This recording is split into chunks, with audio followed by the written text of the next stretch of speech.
What's up, everybody? This is What is Sports? I'm your host, Tyler Dietz. With me is Nick Grant.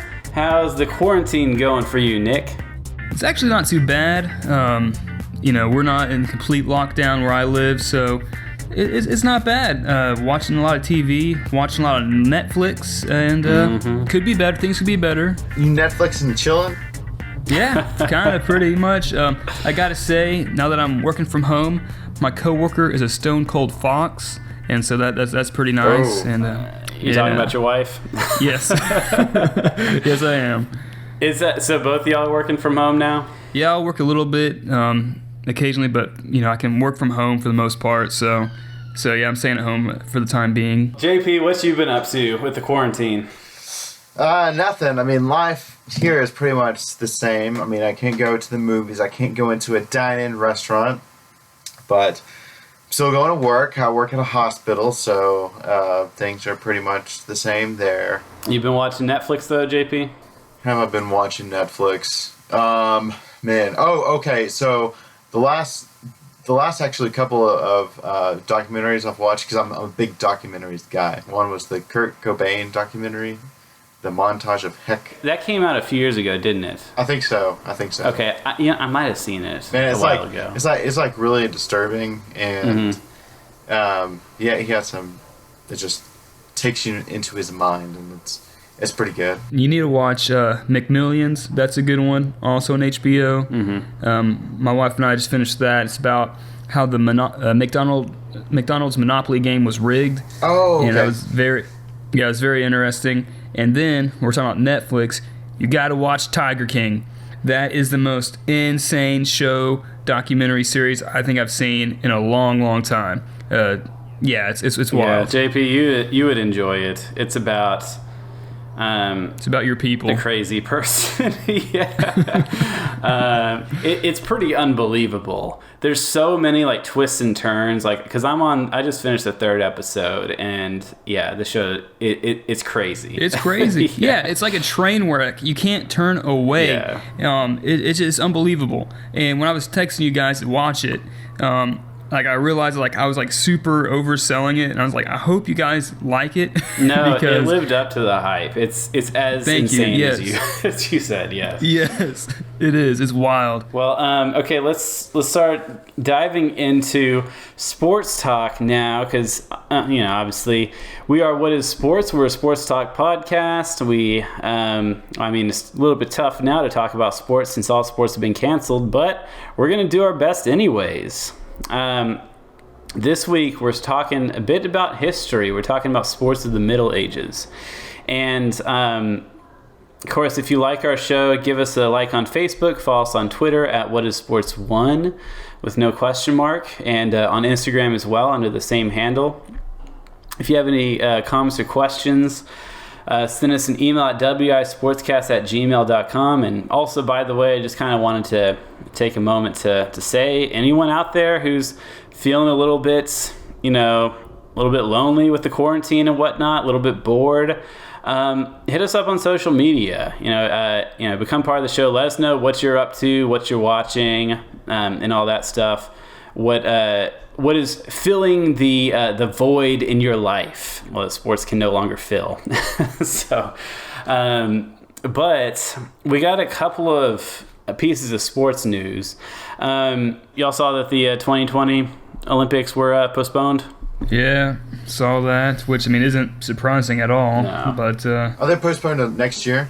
Yeah, they're going to be 2021, which I think is, honestly, that's good. I think that it's better to postpone it and do it right next year than to try to do it this year, because it would be a mess if they tried to do it this year. Yeah, we've already waited 4 years, so we might as well wait a freaking another year. Athletes haven't even been allowed to train and stuff in their countries, so it would be ridiculous if they even tried it this year. So yeah, and there wouldn't be as many spectators, and it just wouldn't be the same. I need the full Olympic experience. Yeah, exactly.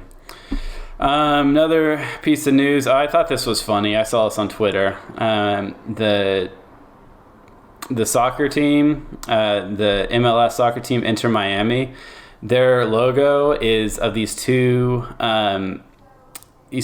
white herons, and they're interconnected, like they're crossed or whatever, standing right next to each other in their logo.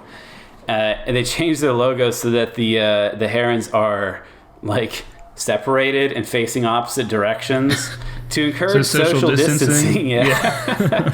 It's pretty awesome. funny. People on Twitter were being mean about it. They're like, "Oh, way to go, Inter Miami! Your actions are very meaningful." I think they were just being kind of funny about it, though. Like, I don't think. Oh yeah, that, definitely. Man, I hate the internet. I hate the internet.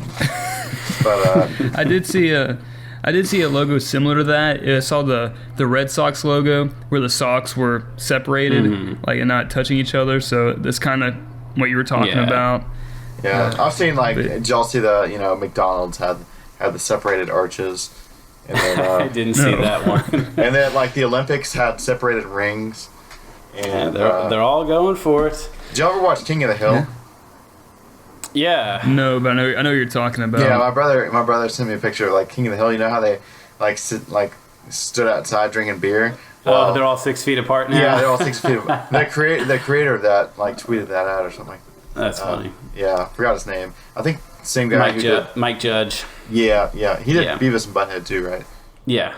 And Silicon Valley. That's a great show too. Did you guys have any other kind of like news items that y'all wanted to point out? I mean, it's not really breaking news, but I miss sports. Yeah. I think the world. Newsflash. The world's a better. We miss sports. Right. I think the world's a better place when sports are around. I saw something.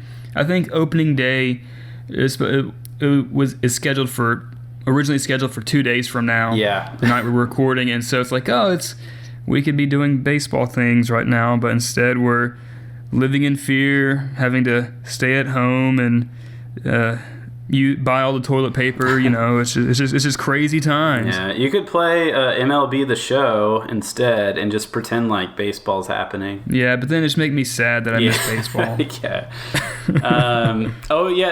The Chinese basketball league is, I think it's the Chinese Basketball Association. Did y'all see this?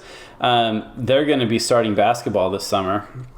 CBA, Chinese Basketball Association. They say they're going to be starting games. I think in July. No, they say mid-April. And I think that it would be kind of cool if ESPN broadcasts those games, just so we'll have something to watch. I never watched Chinese basketball before, but I mean that'd be kind of cool though. I wonder if so few sports have been played in the world since because is this the first time that worldwide sports have been kind of postponed or banned for the time being? I mean, I'm sure that World War II, but stuff was. Yeah, canceled. But I'm still amateur leagues could have still been playing, or I don't know. That's a good question. Maybe World War II, but I'm just trying to think of a time where across the whole world, sports were just put on a hiatus. Yeah. No, there wouldn't really be a time because through the whole world. The last time there was a pandemic to this scale, it was the Spanish flu, and that was during World War I. And so, I don't think that sports have been canceled like this ever, except for maybe during, something like World War I or World War II. At the very least, it's been a very long time. And hopefully, in the future, it'll be a very long time till this happens again. But speaking of a long time ago, though, so today we're talking about some history. But it's fun stuff, guys. It's not going to be boring. I don't know about y'all, but doing my research, I got some pretty cool facts. It's going to be fun. I don't know why you think it is boring because, obviously we're doing sports of the Middle Ages. And guys, I can't think of anything else that's more fun than going to medieval times. You know what I'm saying?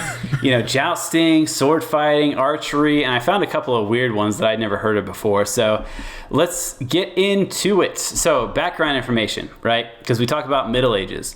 Middle Ages, medieval, they're kind of used interchangeably, but that's talking about roughly between the 5th and the 15th centuries. And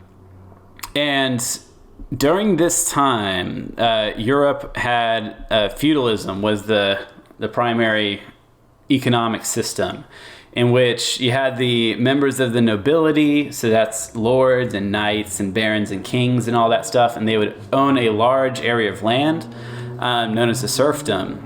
And the people who lived on that land were basically tenants called serfs. They didn't own their own property, they just kind of worked on the property of the lord. And they paid rent in the form of taxes.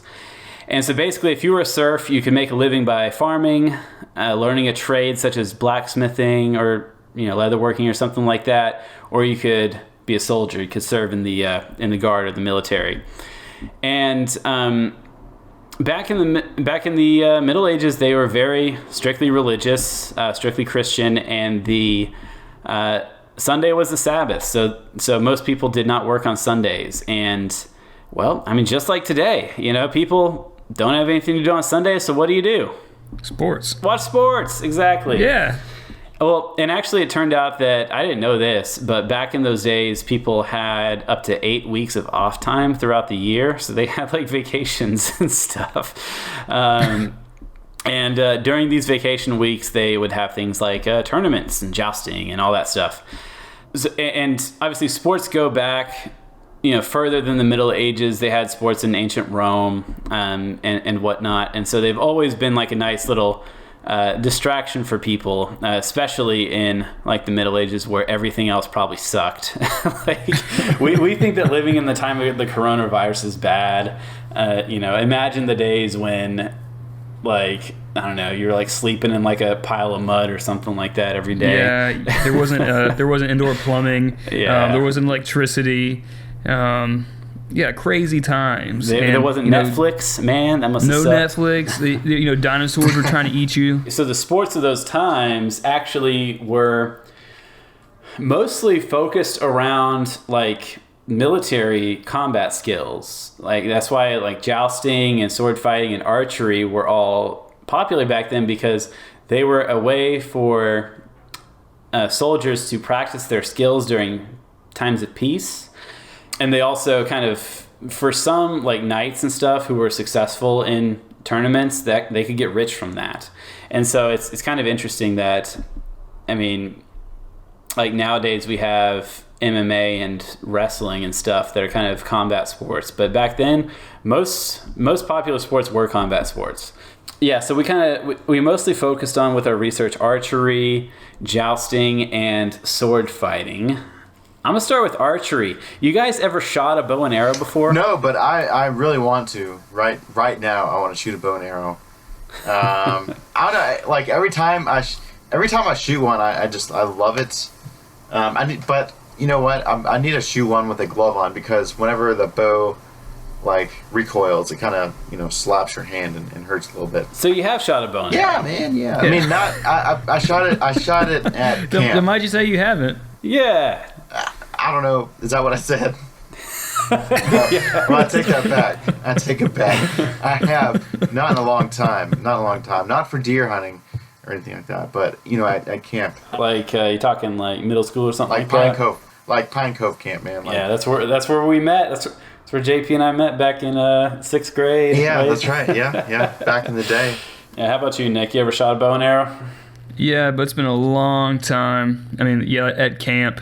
They had like the big hay target off in the distance. I would always shoot it and like it'd go straight in the dirt or something. Like I was terrible at it. But yeah, it's hard. I mean, because you gotta like line it up and like pull it back and like let it go. It's so challenging. There's so many things. No, I was bad at it. But it's cool. I would like to do it again sometime. Yeah. Well, guys. I had the archery merit badge for Boy Scouts, so just saying, that's cool. Like, not to be bragging or anything. Is that on your job resume? Yeah. Oh yeah. Archery merit badge, right there. So you think if you went up to target and you think could you split an arrow in two? Like say somebody else's arrow is in the bullseye, could you split that arrow in two? Yes. You know what? I think that if I were to be attacked by a army of orcs or something like that, I think that I could probably take them on 100%. Yes. Well, that's a good thing they don't exist. Yeah. So archery, though. Fun fact: back in the Middle Ages, it's actually 1252. In England, a law was enacted called Assize of Arms, or AKA the Ordinance of 1252, is by Henry III. It actually required all men aged 15 to 60 by law to possess and be proficient with a bow. That's crazy, right? So yeah, that's pretty cool though. I mean, I guess today they'd say all men aged 15 to 60 be able to shoot a rifle. Yeah, because it was like militia basically. Yeah, they had to be ready. You know, say an invading army was coming, you had to be like, all right, ring the bell. Everyone has their spot up on the battlements or whatever, and ready to start shooting at stuff. So naturally, I like to think of archery back in the Middle Ages as being the people's sport. It's kind of like the soccer of the Middle Ages. Anyone could do it. Everyone has a bow and arrow already, so you just got to practice. But anyways, yeah, so archery was a big thing. Obviously, nowadays, we still have archery in the Olympics and stuff like that. Of course, nowadays, bows are a bit different. We have the two types of bows. You have the composite bow, I think, is what it's called, and the compound bow. Do y'all know the difference between those? Yes, but I don't know which one's which. Is the compound bow the one that's used for hunting now, that has like all that looks more high-tech-ish? Yeah, kinda? it's got like almost like a pulley system or something like that. And then the composite bow is just the kind of straightforward, just dental floss in a tube, exactly. Basically. Yeah. And so those are the ones that are used in the Olympics more, whereas the compound bow, as you said, is used for hunting mostly.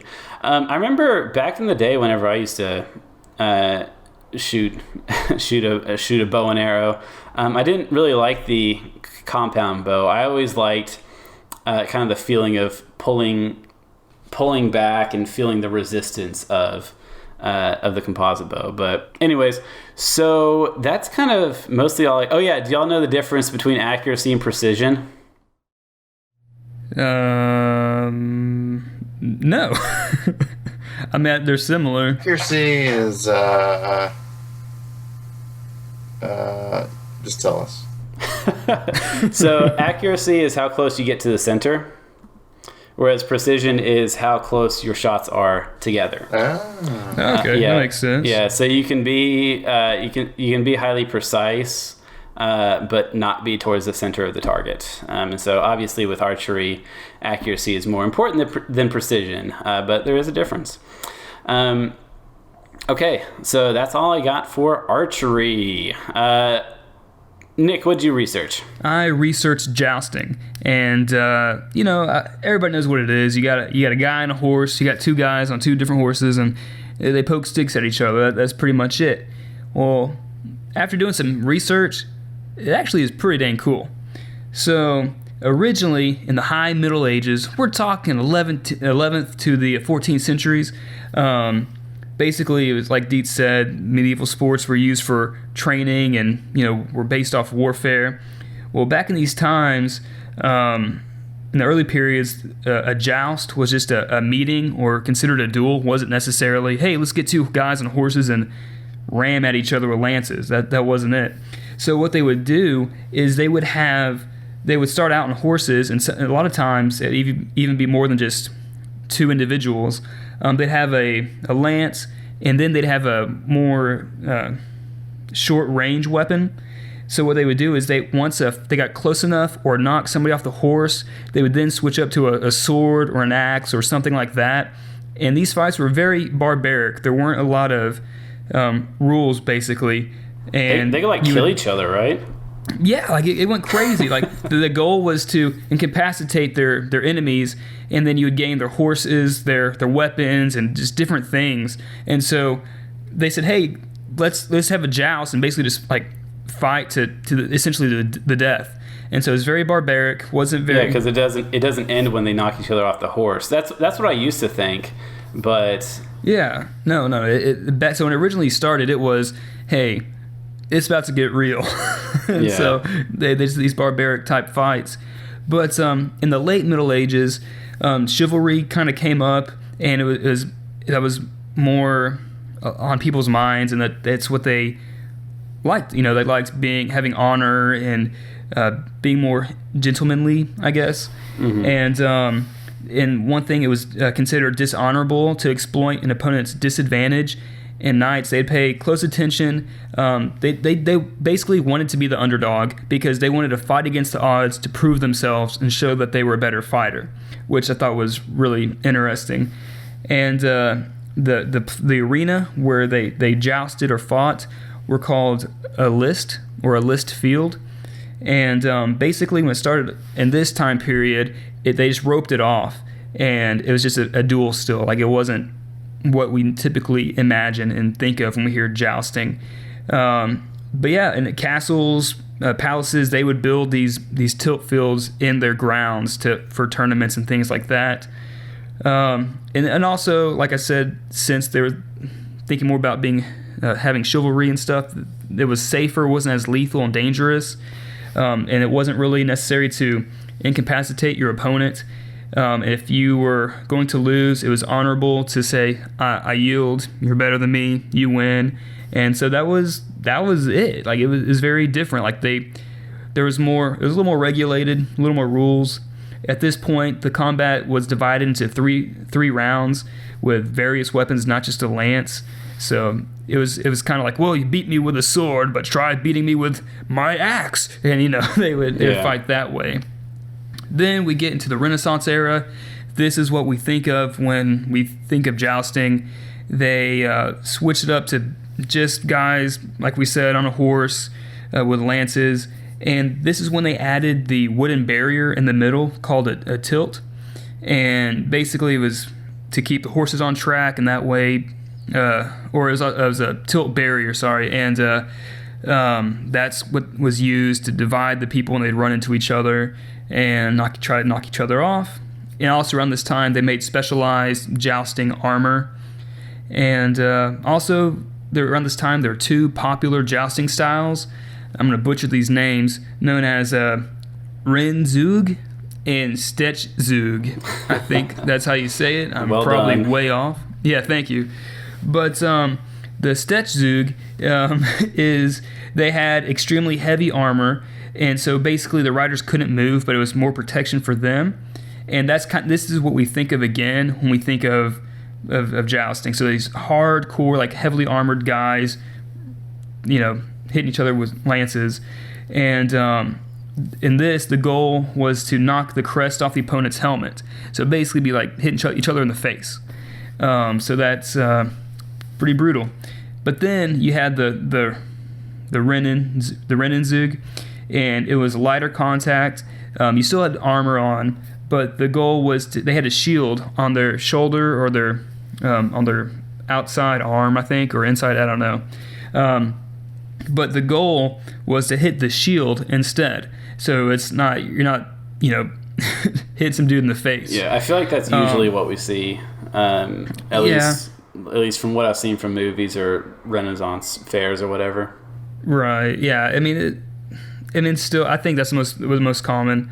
But around the popularity of jousting kind of dropped because in 1559, King Henry II, he was killed due to wounds suffered in a tournament. And so that, anytime your king is killed by a sport, you're probably not going to want to play it that much. And then also in this early 17th century, jousting was basically just a parade of horses almost, but for the most part. But yeah, the rules varied from tournament to tournament and country to country, but you get different points for hitting somebody, your lance breaking, or knocking somebody off a horse, and you could also be penalized for that. And but yeah, did you guys know that jousting is still a thing today? I do know that jousting is a thing because there's one Christmas where we're trying to find something to watch, and I guess we could have watched The Christmas Story, but that's on I've seen that 10,000 times. So, but anyway, we watched. I feel like I've seen that movie too many times. I can't really watch it anymore, even at Christmas time. I know. What is it? TNT. TBS. Killed it. TBS plays it. TBS. Yeah. Okay.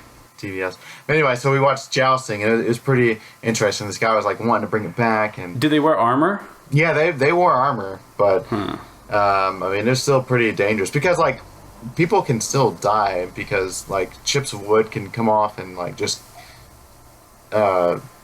lodge into people's heads and go through. I don't know. It's still incredibly dangerous. Well, and I think I've heard that at medieval times the lances that they use are deliberately made to break upon impact, and so it's not even real jousting. Yeah, medieval times is more for show. And yeah, they're little wussies at medieval times. They're wussies.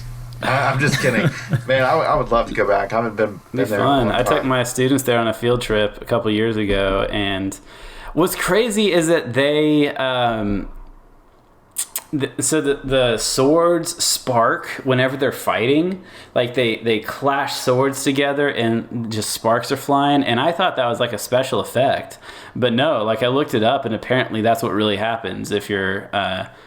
Steel on steel colliding. But yeah, definitely at medieval times, they still do some jousting stuff, and obviously Renaissance fairs as well. And there's actually an organization called the Society for Creative Anachronism, and basically these people have kingdoms and act like it's the medieval times, basically, and it's like LARPing, basically. Sort of, yeah, but like they're like decked out. Like I went to their website, and it's legit. Like people are dressed up and all kinds of stuff.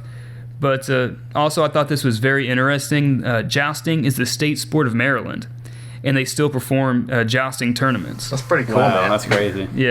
Yeah, but I mean it's a little different though. What they do is they'll be on a horse and they have a lance, but instead of hitting an opponent, there's a little course that they go through, and there's rings hanging in the air by ribbon, and the goal is to collect as many rings as possible. So it's very different than what we think of. Man, that's pretty boring. I don't care about that. Champy's not into it. Sorry, I'll move on. But there's also the International Jousting Association, where riders from all over the world compete, and they like do the Renaissance style jousting that we think of, where they ride the horses and hit each other with lances. And also if you're wanting to watch a cool jousting movie, A Knight's Tale starring Heath Ledger that came out in 2001. Haven't seen it in a long time, but I remember really liking it. And so yeah, if you want to watch a jousting movie, there you go. A Knight's Tale. A Knight's Tale. Yeah. Yeah, that was a good one. That was in fact, I think of that movie when I think of jousting. Yeah. Is Sean Connery in that movie too? I don't think so. You're thinking of Indiana Jones and Last Crusade. That's right. They do actually joust in that movie. The motorcycles, remember that? Oh, yeah. That's a good movie, too. So the jousting, what I thought was kind of cool is, what was it called? Quintain training. Did you see that? Pull up a picture of that, listeners. A quintain, so it's basically it's like a fake, like a dummy, I guess. But the idea is you hit it on the target. It's like one target is a shield, and the other side is like there's like a heavy sack, so it spins around, and it's like a sparring tool basically for jousters, like target practice basically. And so that's kind of cool. It's if y'all remember Sword in the Stone. Man, I love that movie. I love that. It's a great movie. It's one of my favorites. But whenever Arthur's his cousin, I guess, Kay, is like trying to be a knight, and he's like trying to hit that target. That's what that is, a quintain. I thought that was kind of cool. All right, so JP, you did sword fighting, which I guess that Nick kind of covered that a little bit since that's part of jousting. But did you have anything you wanted to add about sword fighting? So sword fighting often was used in battle to try to kill people. What? Wow. I mean, much like archery, and okay, Nick, did you say people jousted on the battlefield? Not really. I mean, they would, like, originally jousting was just the term for a duel. So I mean, technically yes, but it wasn't like what we think of when we think of jousting. But they would switch to shorter range combat and stuff like that. Yeah, so I mean, mainly, like a lot of things, I think swords came to Europe from the Romans, from the Roman Empire, Roman military, back in the day, and so basically, like, swords were often used for like. Stabbing? Just not stabbing, Chopping? but stabbing and chopping limbs off and stuff. No, like status. Like knights would have them for status. Like, okay. Like some knights would like bling out their swords, with various like jewels like and stuff. gold, silver, wire in the handle. I don't know. Like they'd have like a nice leather pouch to put their sword in. A sheath. A sheath. I was going to say sheath, but I wasn't sure. So like basically it was a powerful symbol for knights at the time. Mm-hmm. It gave them status as knight in their initial ceremony, and then they had usually been blessed by a priest.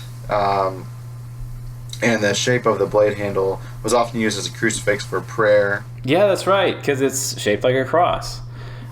Which I think is no coincidence. But I think I remember reading, because whenever we were talking about doing this topic, I was like thinking fencing as well. But I guess that fencing didn't even become a sport until like the 1600s even. So it was way later.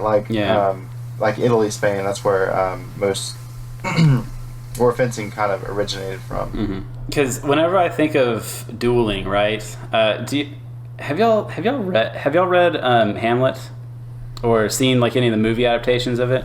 No, but I forgot if I read it or not. No, I haven't. I was about to say, isn't The Lion King loosely based off Hamlet? But I think that's it's not Hamlet. It's No, it's Hamlet. Yeah. Oh, it is? Okay. Then yeah, I've seen Hamlet. Yeah, I've seen Lion King. Yeah. But no, because I always think of in the movie adaptations, because there's the Mel Gibson one that y'all might have watched in high school or something like that. Nope, only Lion King. And but they have that one, and then they have the Laurence Olivier one that was made in the 40s. But what I like about both of those is the way that, because there's this climactic dueling scene at the end where basically Simba's fighting Scar, so to speak. Hamlet's fighting his his enemy, and in the Mel Gibson version, it's kind of cool how what they do is they go through different types of weapons.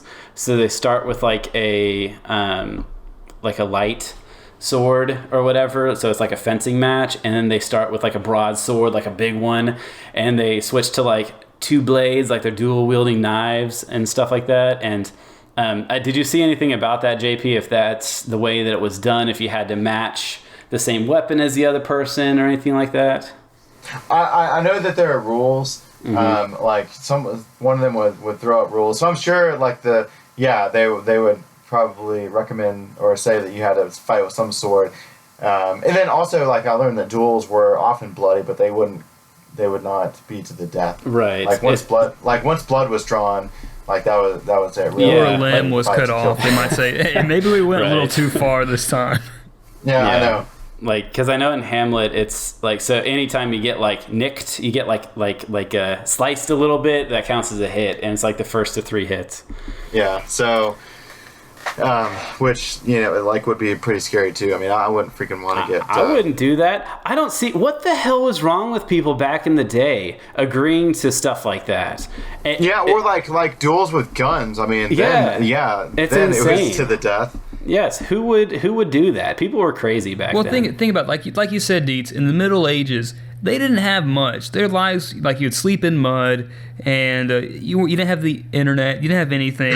It was a different time. So maybe you thought, hey, this is some good excitement. If I die, well, I won't be here.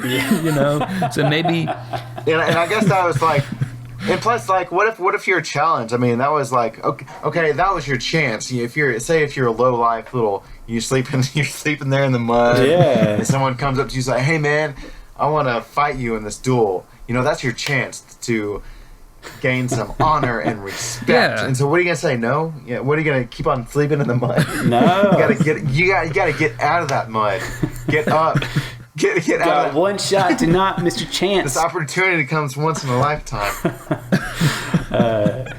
I'm sure people didn't just sleep in the mud in the Middle Ages. No, they didn't have a choice back in the day. It was like you sleep in the mud and that's it. You might get a few things of hay to sleep on, but it's mud or stone. Another training thing that I thought was kind of funny that I saw for sword fighting, they had a thing called a pel, right? It's called a pel. It is a training device. And it's just a stick in the ground. It's just a stick. You just hit the stick with your sword. Wait. Is the stick in the ground or is it in the mud? Sorry, yeah, the ground didn't exist back then. It was just mud.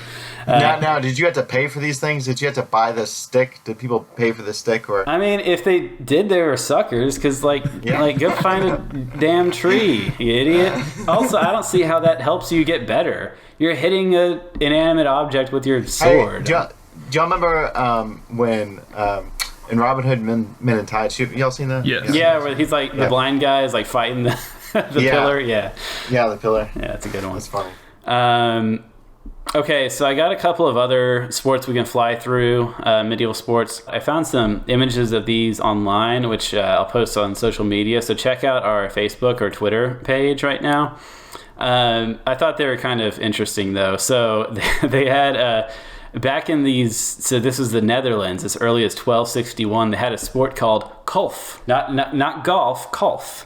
And it was basically golf. Like, you see this picture, and it's these guys, holding these wooden-looking golf clubs, and, of course, they're playing in the mud. But they're fixing to hit this ball into this hole in the mud, and that's golf. It's crazy though. It looks just like golf though. What does golf mean? How come, is that where golf got its name? I assume so because it's almost exactly the same. Yeah, I know. I'm looking at the picture. I'm looking at this picture, Deets. It looks like they're playing croquet almost. Like they have like mallets as opposed to... No, because you can see that they're curved. And I did look up croquet as well because I was curious about croquet because I assumed that was a medieval sport, but that didn't come around till the 1600s in France, I think.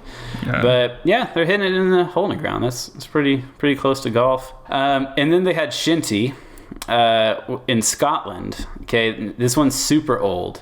It's this is basically not ancient, but if it predates Christianity. God, yeah, this is medieval hockey.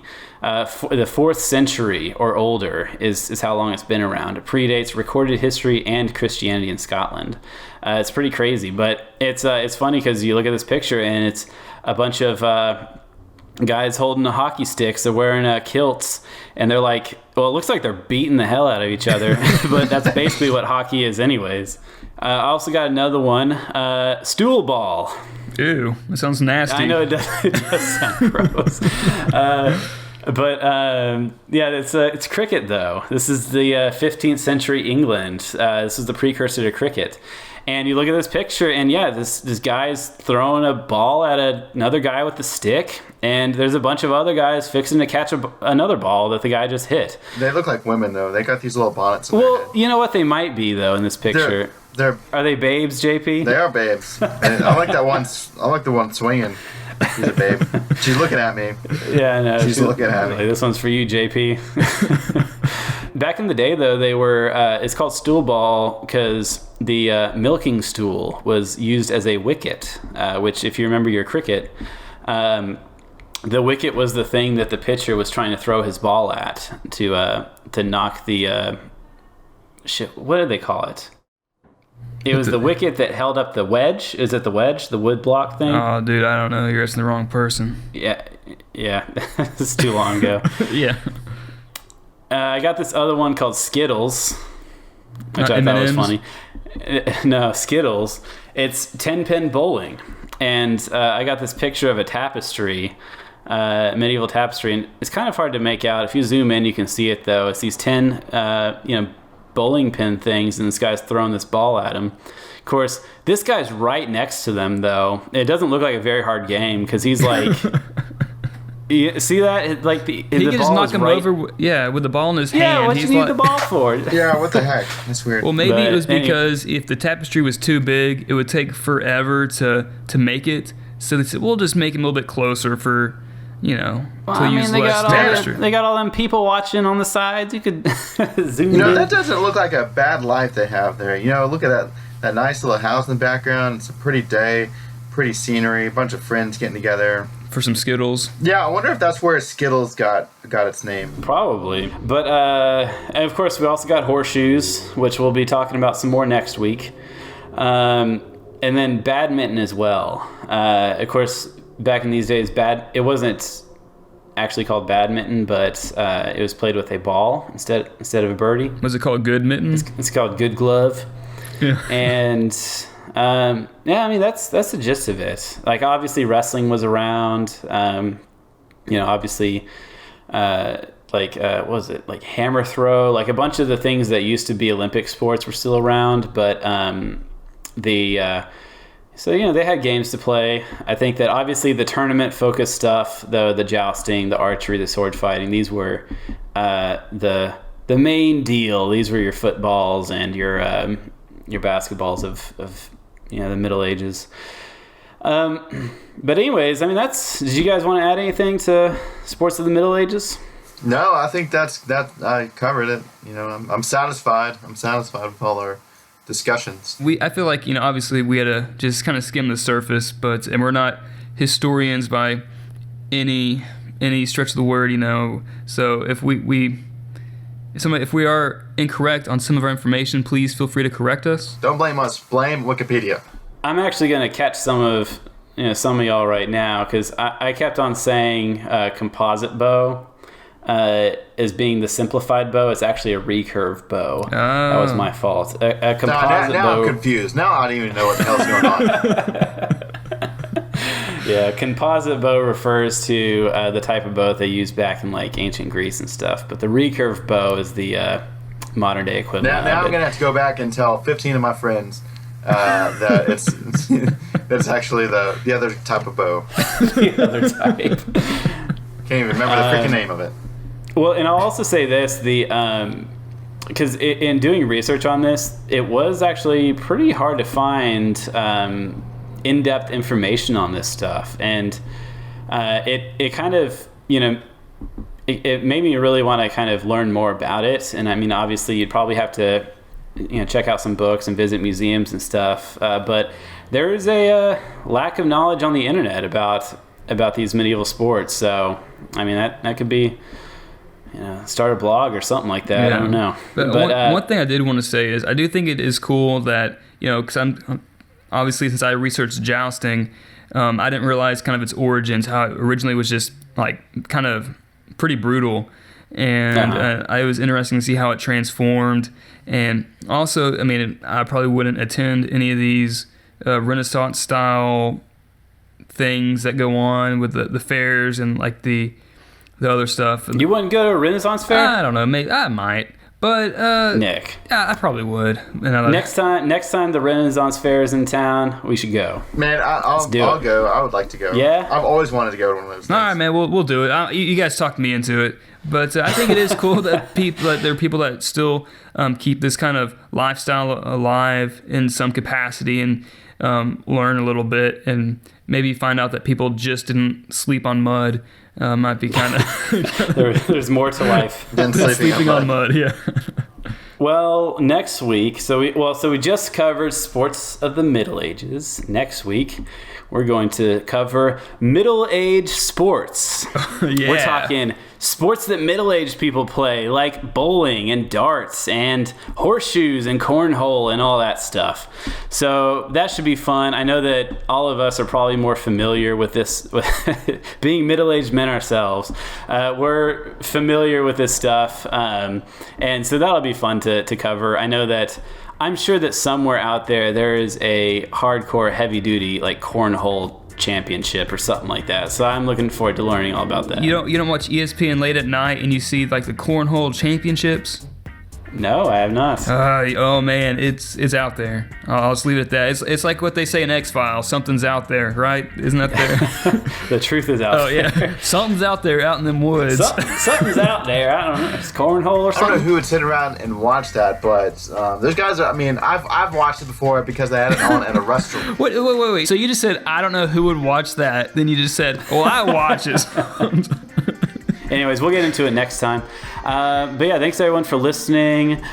Tune in next week. We'll still be here. We'll see y'all next Wednesday.